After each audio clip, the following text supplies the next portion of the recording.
Graeme Hick produced a classy and fighting knock during England's first innings in the second test against India at Chennai, played from February 11 to 15, 1993, on a surface where most batters found timing and fluency hard to come by. But Graeme Hick stood tall with a beautifully crafted 64 runs of 122 balls. His innings spanned 145 minutes and was decorated with 11 crisp boundaries, each one on a reminder of his natural stroke-making ability. In a series where England struggled to match India's spin mastery, Graeme Hick remained one of their most reliable run scorers. As Indian bowlers tightened the screws, he played with intent, showing rare positivity and control. So sit back, relive the moment, and let's Graeme Hick vintage Test cricket brilliance take you down memory lane.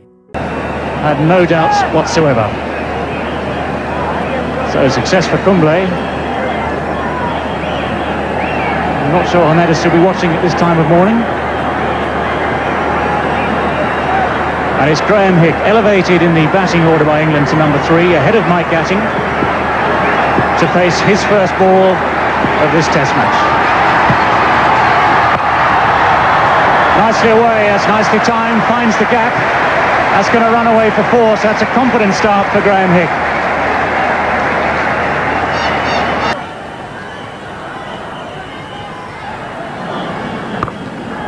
Oh, well, that's a free gift. And didn't Hick play that well?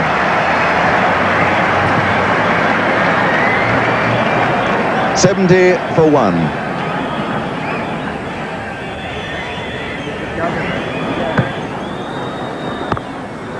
Oh, that's a fine stroke. Chauhan short again, giving Hick the chance. And didn't he take it beautifully? I mean, that's poor bowling. That's 3 in this over that he's bowled out there. That wide, I mean, you could hit those with a walking stick, couldn't you? Speak for yourself, Elving. No, I just think that's poor bowling. Hi, Deke. Hi, Henry. Hi, Massey. Deke Rose, head cameraman. You don't know who Massey is. He might be you, Barry.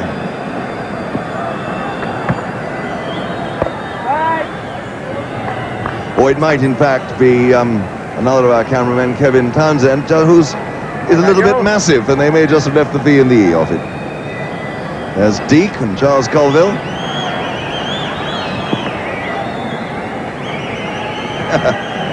Kevin Townsend there.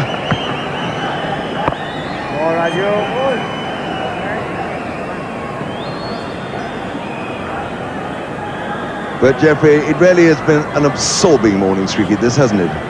Yes, it's been good cricket. It really has been cat and mouse between bat and ball. That's what Test match should be. It should be a contest between the bat and the ball. Oh, and Hick has hit that one very well indeed, over the top for 4. He does play that so well. I've seen him play for Worcester like that. It's almost effortless. He just makes up his mind at last minute, judges it perfectly, and it's just a firm shot. That's how he normally plays in county cricket. He's got to try and play like that more often in Test match cricket. We straight drove Raju for a lovely 6 in the second innings in Calcutta. Well, that's a lovely shot again too, making room, pulling away there. It wasn't so short, that ball. That's a fine stroke. Yes, the ball before where he struck Raju over the top, that's what caused Raju to drop it short, and then he cracks him away. That's what I mean by England, who played too cautious, too defensive in the first innings at Calcutta. They just allowed the bowlers to get totally on top of them. Now they've also learnt from that first innings. They played better in the second innings at Calcutta, but by then the game was lost because of their first innings performance, and today they all look to be coming out and playing like that. And he's done it again over the top of Sidhu at mid-on for 4 runs.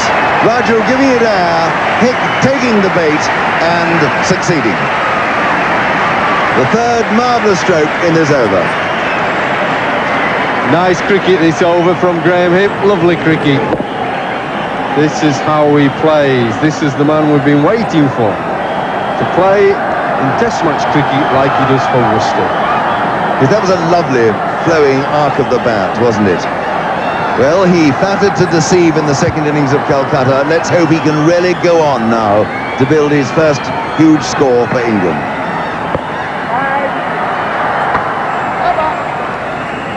End of a productive over indeed. 93 for 1, and the players now leave the field for lunch, and after what has been, I think, a satisfactory morning for England.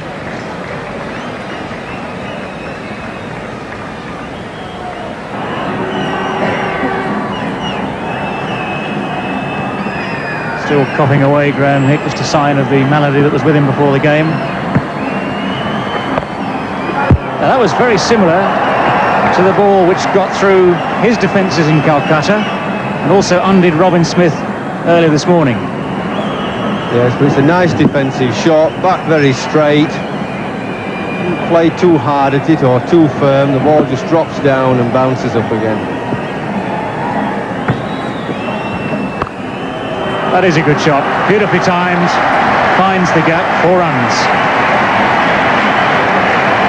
And that 4 runs also bringing up the 50 partnership. Well, this is a quality shot, the ball not too short, makes room for it quickly, hits it down and knew exactly where he was placing it.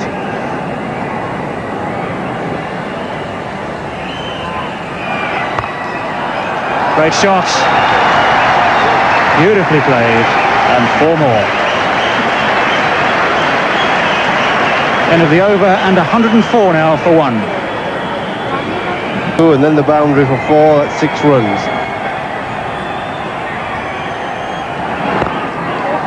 And that's beautifully placed, that's going to beat the man at mid-off. 4 runs to Graeme Hick, lovely timing.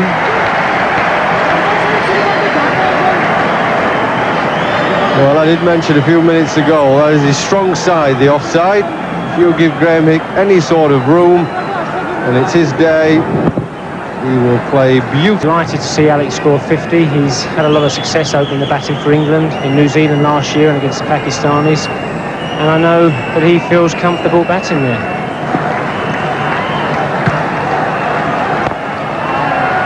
What a glorious way to bring up your half-century. An off-drive played with the precision of a surgeon with his scalpel. Picks the gap. And Graeme Hick's 50 coming in 74 balls, including 10 fours. And all of England echo that banner. Keep going. Yeah, I mean, that's a great fighting knock from Graeme, and you know, I think he's done tremendously well. But I think now could be a danger period for him. He doesn't want to relax. 50 is not going to be good enough for us, I'm afraid. We need more from him, and he's got to carry on. Well, that wasn't such a good ball, and it has got the treatment. A long hop pulled away for 4. Turn of it, bounce. We talked much earlier in the day, there's an odd spot or 2 there. The Indian spinners haven't hit it much. It turned sharply, that. He played back. It did a lot, but the umpire thought it didn't do too much. England now 157 for 2. Yes, I just worry about the fact that it turned a great deal. It turned sharply, and whether it would have missed like... Graeme Hick's valiant effort, India continued their dominance. The hosts wrapped up the match by an innings and 22 runs and eventually sealed the series 3-0. Graeme Hick knock remained one of the brightest spots from England tour. An innings played with courage, skill and a touch of elegance. Graeme Hick came to the crease as England were struggling. He shared a significant second wicket partnership of 111 runs with Alex Stewart to temporarily stabilize the innings. Graeme Hick's aggressive approach contrasted with the slow pace of other English batsmen who were cautious against the potent Indian spin trio of Anil Kumble, Raju and Rajesh Chauhan. However, the partnership ended when Graeme Hick was dismissed leg before by Rajesh Chauhan. Following his dismissal, England's first innings faltered rapidly, collapsing from 157 for 2 to a total of just 286 runs. India in response built up, massively driven by centuries from not just Sidhu and Sachin Tendulkar. India went on to win the match by an innings and 22 runs, a convincing victory that highlighted England's struggle with spin on that tour. Hick was one of the few bright spots for England during a difficult series and actually ended the tour as England's top run scorer. This particular inning was followed by his maiden Test century only 178 in the next match in Mumbai. If you like this video, please comment, share and subscribe. Thank you very much.